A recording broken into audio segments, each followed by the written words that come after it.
Assalamu alaikum. Welcome to this live stream on Abdurraheem Green's official YouTube channel. And today we're going to be speaking about flow. And I tried to make this poster quite, did you like the poster, Sheikh? Oh, it was you just took a screenshot from the book.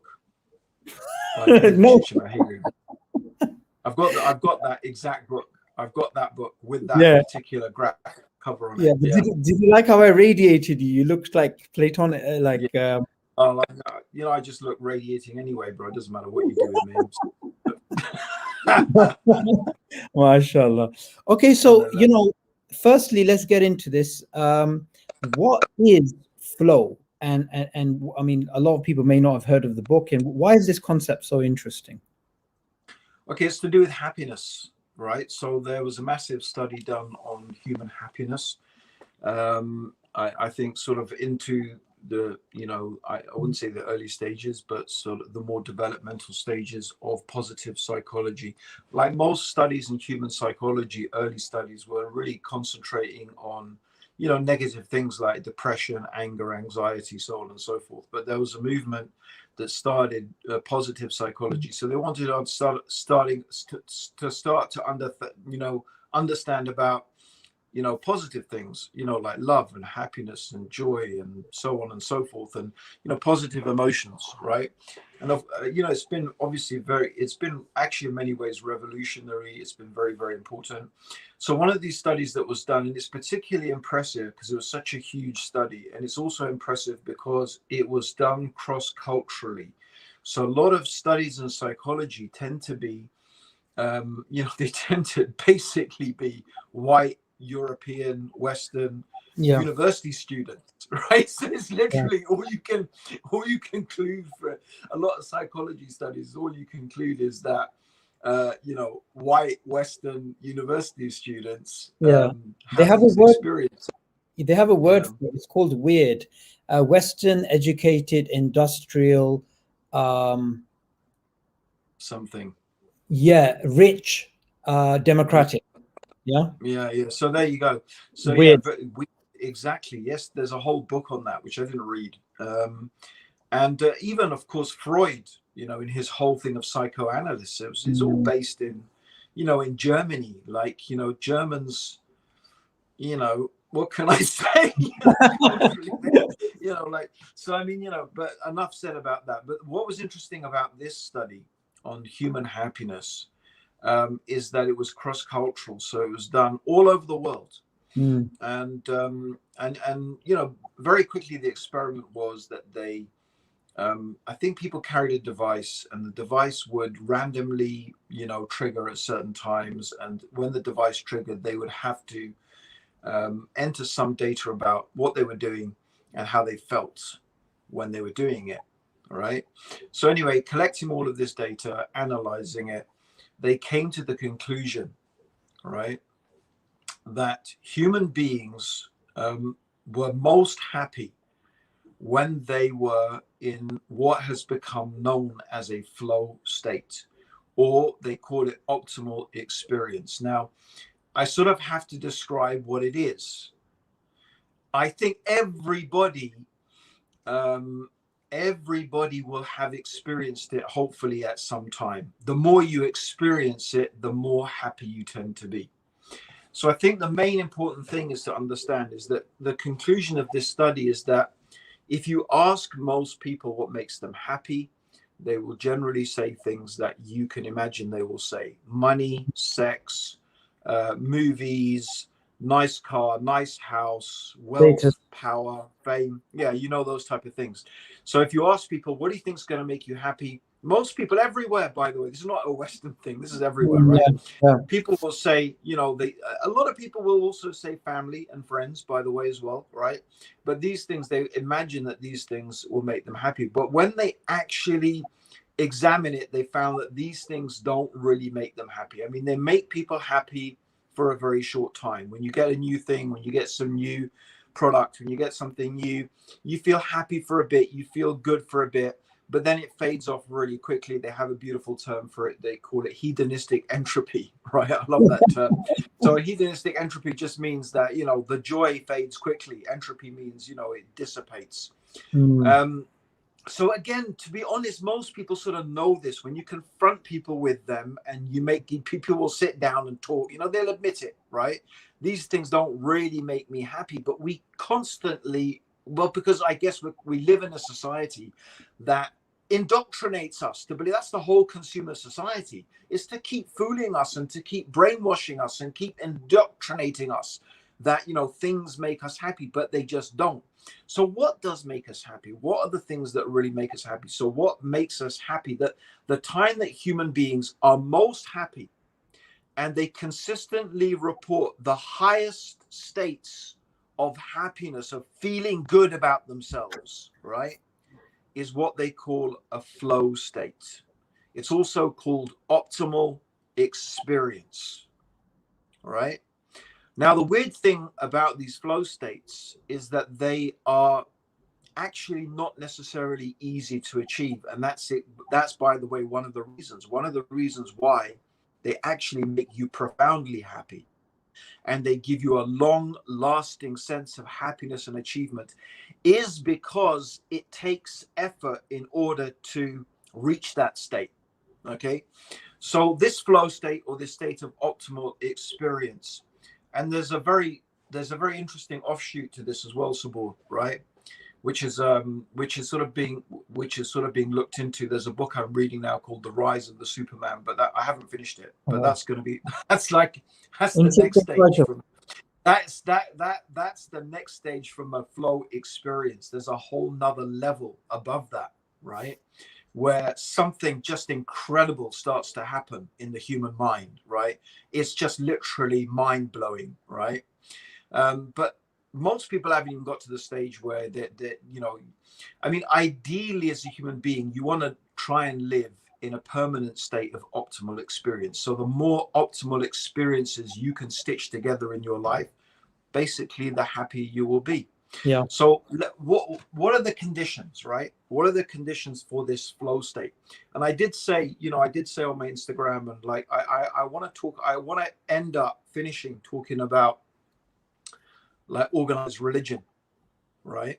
And you'll see why, right? You'll see why organized religion is going to make you happy. When you understand what optimal experience is, when you understand what real happiness is, you'll understand why organized religion, not wishy-washy, do it as you like spirituality, yeah, it's not going to do it for you. It will not do it for you. Yeah, maybe a bit of yoga because it's, you know, it can be hard, but not as a long-term thing, right?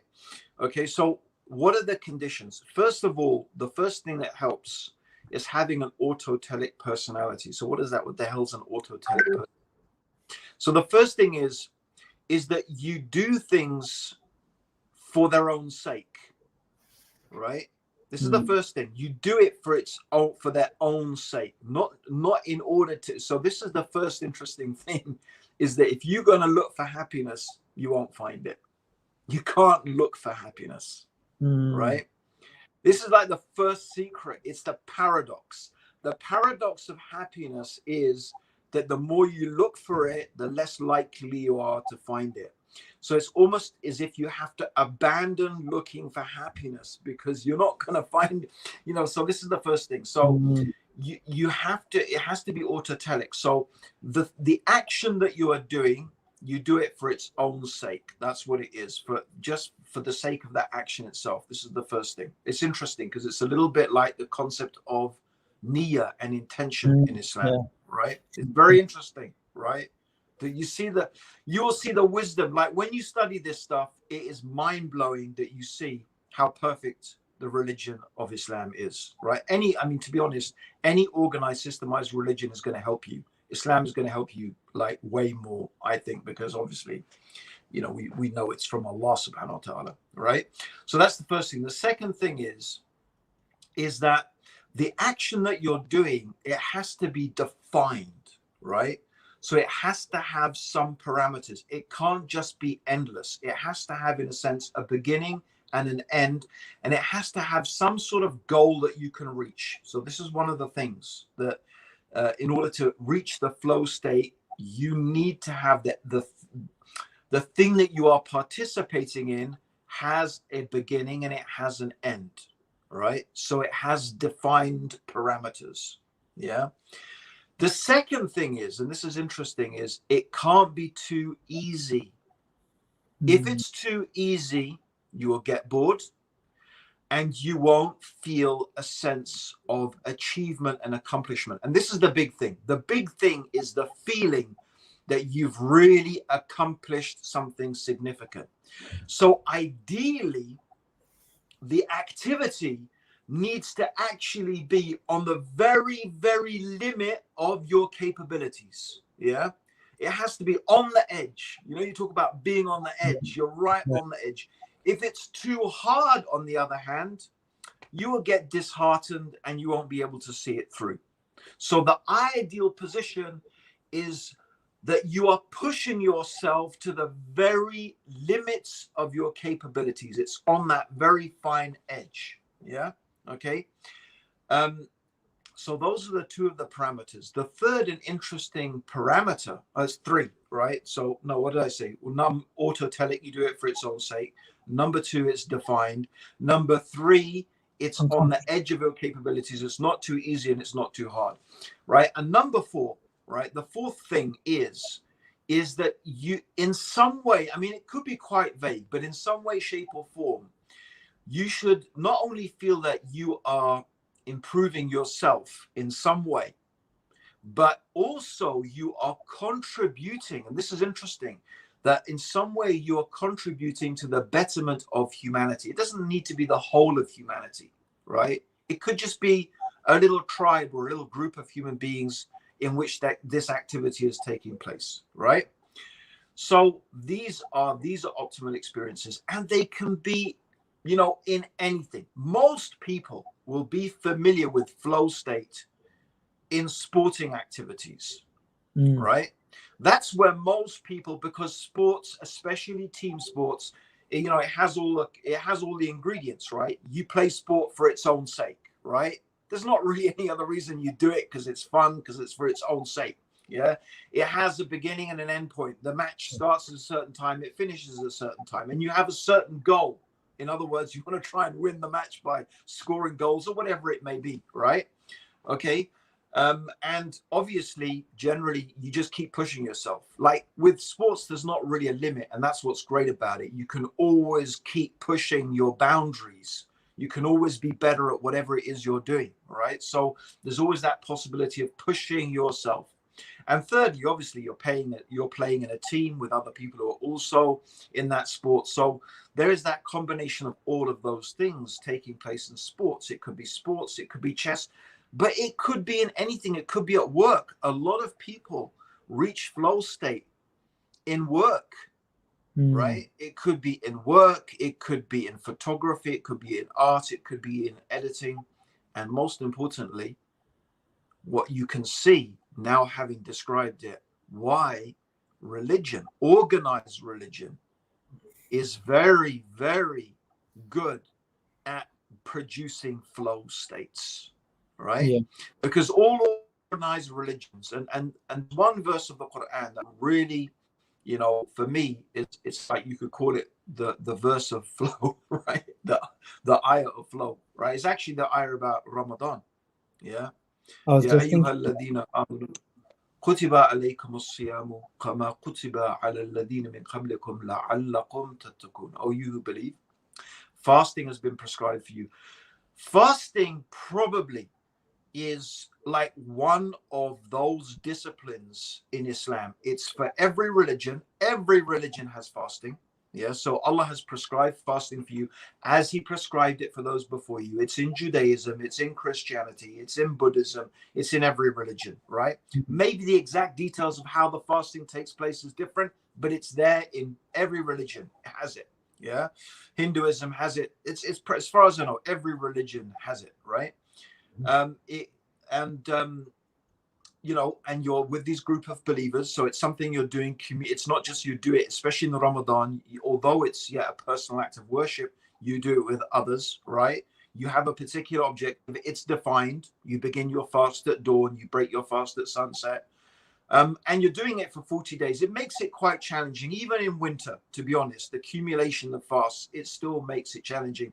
Add to that, maybe praying at night and so on and so forth. So you can see how Ramadan, perfect example,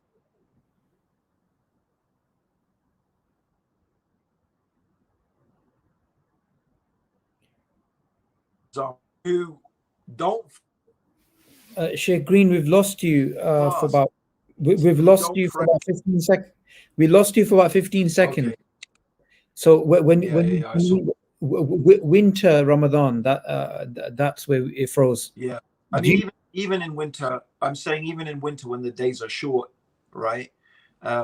Still the cumulative effect of fasting day after day after day is still, it's still challenging. And then on top of that, you pray at night. All I'm showing is that it has every single aspect of every single ingredient to produce a flow state. And no wonder people love Ramadan. Yeah. Right? Even the Muslims who don't practice any other time of the year, you'll find they practice Ramadan, right? Yeah. And it has all of those ingredients. Now, not only Ramadan, of course, it applies to everything. Praying 5 times a day. Yeah. Right? Giving the regular charity. Okay? Making Hajj. Wow. Right? Making Hajj is really challenging. I mean, even today it's challenging. In the past, it used to be even more challenging, right? I mean, it was almost a life or death situation.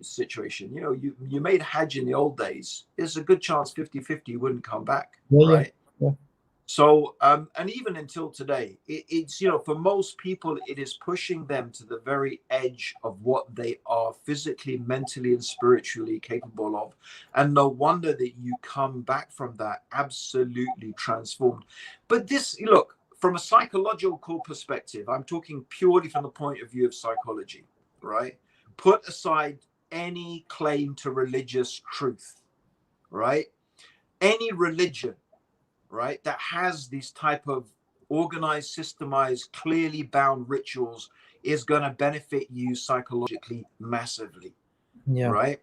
I mean, this is not even going into how, and this is, by the way, very interesting. And I don't really recommend everybody picks up the book Flow and reads it, because I've recommended it to people before, and it's written by an atheist. The guy is not a Muslim, or he's not a Christian. He's an atheist, right? He begins by saying the universe is meaningless. It's not, this is what he says. It's meaningless, right? Yeah. So, like he says, you just got to find happiness wherever you can find it, right? So, like, it's not a book that you want to open up and just read, if you're not really strongly founded in your aqidah and so. Yeah, we've lost you again. Type 1 if you can hear me. Yeah, sorry, bro. I've switched to I've switched to my 4G because my internet is so rubbish. Yeah. So yeah. What you were saying, the last thing you were I saying can't even was remember what I was about. saying now. Yeah, what you were saying, the last thing you were saying was basically about picking up the book. It's written by an atheist, but you're basically talking about the practical benefits. Just before you carry on there was something I wanted you to share with the audience. The author writes about the Native Americans, and there's a really interesting story. I think you should, because it shows how being uncomfortable is a good thing. I don't really remember. I mean, I remember he tells a It's story. the fish story where they moved around. Do you remember that story? No. Okay, the one that sticks in my mind is the one about a dervish, funnily enough, like a Muslim Sufi guy who's just walking around, and he interviews him, and he details his experience and talks about. So it's quite interesting. He recognizes in the book himself how religion. He talks a lot about religion and flow states, and how religion is conducive to flow states, because of course he's an atheist. He tries to dismiss it. Like, he doesn't do it very convincingly, and I think he himself is probably agnostic in the sense that he realizes there's something there. he says, however, religions need to keep reinventing themselves, right? He said, because they do. I mean, one of the things he says is they offer, they answer these existential questions. Why are we here? What's it all about? And it's very interesting. In his book, he does say it's not enough to string together flow states. It's not enough just to sort of keep playing sports and, whatever. Like he said, no. You have to have an overriding existential explanation for why we're here, what's it all for, right? What's the purpose of life? He said you have to have a flow state in that realm as well. It's very interesting, but he himself doesn't really offer any explanation as to what it might be, right? But he recognizes that religions have it. And the very interesting thing as well, he says that this is not a type of knowledge that you can inherit. It has to be experienced by everybody. Knowledge, yeah. Right? There's no, it's not like, you build, like on scientific knowledge, you build on scientific knowledge, right? You can build on it, right? He says, no, with this, you can't. Everyone has to experience it. And, he did make what I believe is a really profound point. Okay.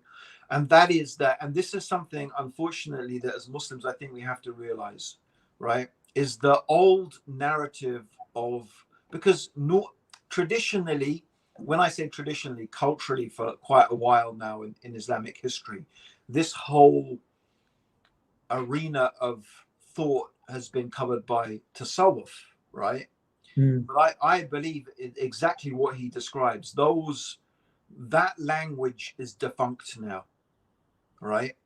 Mostly the language of tasawwuf and the sort of processes and the rituals, they're just not suitable, right? We need to find a new language. We need to find a new way of expressing these truths and understanding them and implementing them. And I think he has a very good point there, right? This is the problem, is because, it becomes archaic. And he accuses all religions of this. I don't think that's necessarily true. I don't think that the basic religious tenets of Islam and the basic fundamental practices are universal. But unfortunately, if we keep trying to express it in the same ways, it doesn't always work. So we have to find, fresh ways of experiencing these fundamental deep truths, right? Yeah. I think it's happened. You see, it has happened, throughout history, right? Yeah. I think in the early days of Islam, it was very much based upon knowledge and studying and learning hadith and studying fiqh. This was itself was a spiritual experience. People maybe think of it. It's tough to do. And I think that takes, it takes out a bit of the spirituality when you just go on your phone and find a narration, as opposed to leaving your wife and children and going on a horse. Absolutely. Absolutely. That's the thing, is that knowledge. Now, I guess what happened is knowledge became so accessible. Once the hadith books were collected, before it was people would travel thousands of miles to get one hadith, to listen to hadith being narrated and to try and find, so there's your flow state taking place right there. Right. But now you just open a book, like you said, you don't, like back in the days, I always tell everyone, studying, giving talks and lectures was a whole different thing. We couldn't just search on the internet. You had to buy the books and read them cover to cover and know the books. And then you had to be able to pick those books and find what you were looking for, right? So now it's just like you do a Google search, right? And alhamdulillah, most of the time someone's already done a lecture on it for you. It's like, It's interesting you say that, Sheikh, because there's this concept that some thinkers have put forward of information nihilism, right? That in an age of digital information, we're actually overwhelmed. We get decision paralysis. Information starts to become meaningless because we can't figure out what's important, what's not. And it's almost like a meaningless jargon, even though it's so rich. Yeah, it's true. I mean, you can see that. I mean, especially decision paralysis and the amount of information is just so huge. It's just overwhelming, right? It's very, very easy to get lost in it. But again, I think, back to that topic of, where do we find our flow state? Like, I guess that what happened is that, you know, the scholarly tradition became very, became people just arguing about minutiae and details, and so busy trying to find the shortest isnad of a hadith and not even really caring what the hadith actually said, right? So you can see within this environment then the whole road of concentrating on ibadah, on dhikr, on renouncing the world, living a simple life, living an austere life. But I'm not saying there's not room for all of that. There's room for still both of those things. But I think that there's good, we probably need to find different ways, of different ways of connecting to Allah subhanahu wa ta'ala and finding those flow states, I guess. I think something here, which is important to highlight is, in the beginning of the talk, Sheikh, you spoke about we want happiness and how do we get happiness, and just before you went into the conditions of flow state which leads to happiness, you said something interesting in terms of actually one of the conditions about doing something that's a bit hard. Now, usually when people think of happiness, they think of something that they're comfortable with. And one of the things that has been battered into me over the last couple of years by you directly and the wider team in Ayera is, get out of the tent. You told the story of people who, if only they went slightly further, they could have been saved, but instead they froze to death. And stop being comfortable, step out of your comfort zone. Push yourself always to the edge of your capabilities. Keep pushing yourself, keep growing. Absolutely. And the thing is, it's very interesting, right? Is that kids are famous for playing computer games and watching TV. Yet when they are, analyzed, when their actual like when they actually grade their feelings of happiness, most kids, not all of them, but most kids will say that they do feel happier and they feel a higher state. They don't actually rate those experiences very highly in the happiness scales, although they spend most of their time doing that.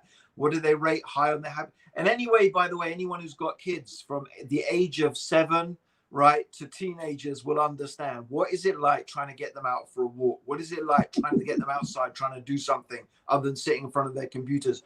But once they're there, my kids, it's so funny, right? I take them for these hikes and I take them for these walks and I force them to go outside, and at the end of it, when they're in the car and we're driving home, they're saying to me, Jazakallah khair, may Allah reward you with goodness. And I'm thinking, subhanallah, like, I just tortured them. I didn't really torture them, but, I put them through this. But they loved it, there's feeling and there's a buzz and everyone's feeling like really that they achieved something, right? But it's, the problem with it is the initial effort is required. That's the thing. It's that impetus, right? It's getting that momentum. It's generating that effort, in order to, to do those activities. And that's part of what makes it satisfying. It's the same with praying 5 times a day, right? It's the same, isn't it? Getting up for Fajr.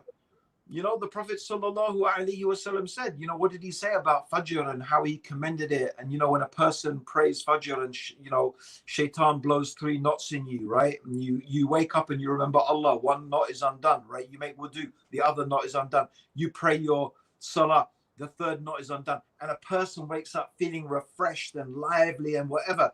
But if you don't, you feel lackadaisical. So it takes effort, right? It takes effort to get up, to say your prayers, to leave everything aside, to pray on time. But it's supremely satisfying, right? It is supremely satisfying mentally, spiritually, and so on and so forth, right? So all of these things, that's part of what optimal experience is. The fact that it takes effort is part of what makes it so special. If it's too easy, you wouldn't get that sense of satisfaction.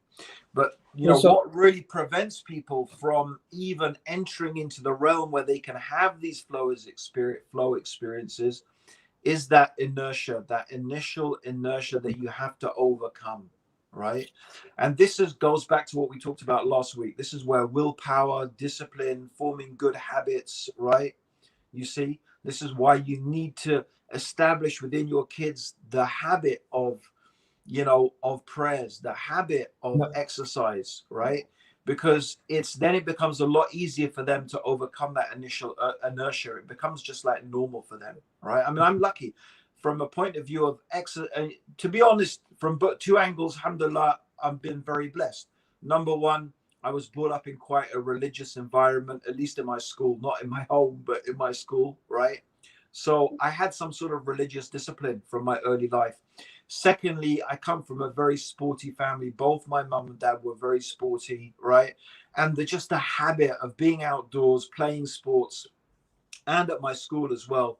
It's like, for me, it's just like I have to do it. It's like, alhamdulillah, that's a blessing from Allah subhanahu wa ta'ala, because I think those two things are very, very, important for general human well-being and happiness, Mm-hmm. And the ultimate blessing has been guided to the true religion, which is Islam, because you can have religion, but ultimately if it's not really, if that religion is leaving you almost with more questions than answers, right, then you're still got that existential anxiety, don't you, bro?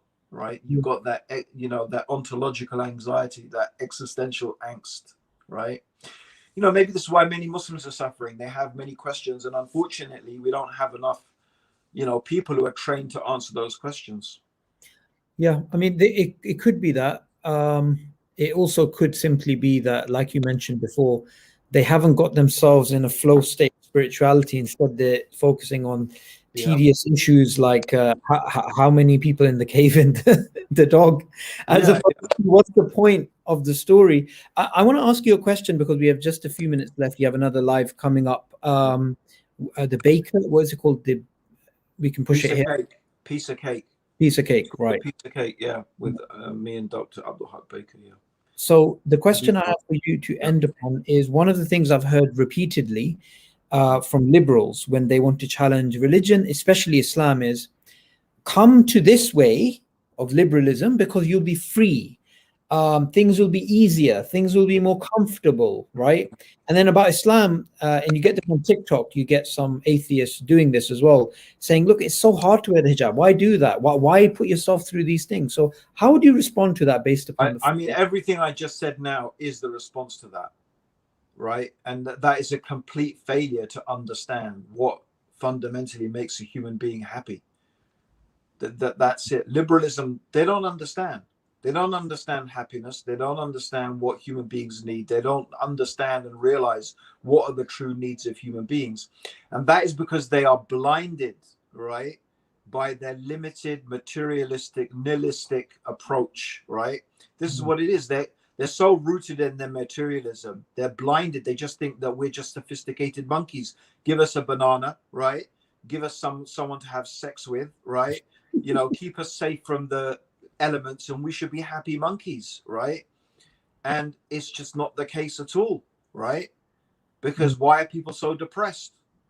Okay, so everything's easier, but I'm not happier, right? I'm actually feeling more distressed. I'm feeling more lonely. I'm feeling more depressed. So what's the solution? I have to take these antidepressants, right?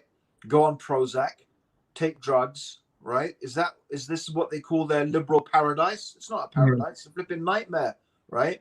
And it comes from a fundamental lack of understanding human nature.